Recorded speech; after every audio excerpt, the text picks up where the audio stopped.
করে। আমার স্ত্রী আমার অবাধ্য, তার বাবার বাড়ি চলে যায়। সেখান থেকে তার দূর সম্পর্কের মামার বাড়ি গিয়ে দিনের পর দিন থাকে, অবস্থান করে। তার বাবাকে বললে সে বলে, আপনি জানেন, আমি কিছু জানি না। তো এই বিষয়ে নসিহতের উপকৃত করবেন। জি আমার প্রিয় ভাই, আপনার স্ত্রী আপনার অবাধ্য কেন? আপনার কোনো সমস্যা আছে কিনা দেখতে হবে। পার্সোনাল কোনো সমস্যা আছে কিনা।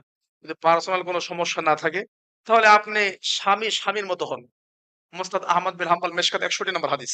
লা তারফা আনহু আসাকা আদাবা। লাঠি ঘরের মধ্যে ঝুলবে, আদবের লাঠি।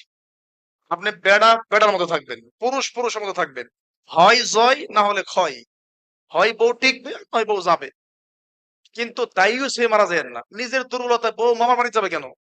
মামা বাড়ি যাবে কেন? বউ বন্ধুকে নিয়ে ঘুরবে কেন? বউ যদি ভালো করে থাকে তাহলে রাখবেন, আর না থাকলে বিদায় করে দেন। আল্লাহ যেটা বলছে ৫ নাম্বার পারা ২ নাম্বার পৃষ্ঠা ১৩ নাম্বার, ফাইযুহুন্না, ওয়াজ করো। ওয়াহজুরুহুন্না ফিল মাদায়, ওয়াজে যদি কাজ না হয়, নসিহা যদি কাজ না হয়, তাহলে বিছনা ত্যাগ করো। এটাও যদি কাজ না হয়, ওয়াদরিবুহুন্না, মারো, প্রহার করো। আবার মাইরা মেডিকেল পাঠাইয়েন না। মাইরের সিস্টেম আছে। রাসূল সাল্লাল্লাহু আলাইহি ওয়াসাল্লাম, ইযা কাতালা আহাদুকুম আখা ফালিয়াজতানিবিল ওয়াজহা। যখন কেউ কাউকে মারো, চেহারায় মেরো না। চেহারায় মারা যাবে না। এবং নবী সাল্লাল্লাহু আলাইহি ওয়াসাল্লাম, ইযা তা'ইব, তুমি যা খাবে তাকে সেই মানের খাওয়াবে। ওয়াতাকসুহা ইযা ইকতাসাতা, তুমি যা পড়বে তাকে সেই মানের পড়াবে। ওয়ালা তাদরিবিল ওয়াজহা, তার চেহারায় মারবে না। তবে শিষ্টাচারের জন্য এখানে আঘাত করা চাই। আল্লাহু আলাম। জি। জি,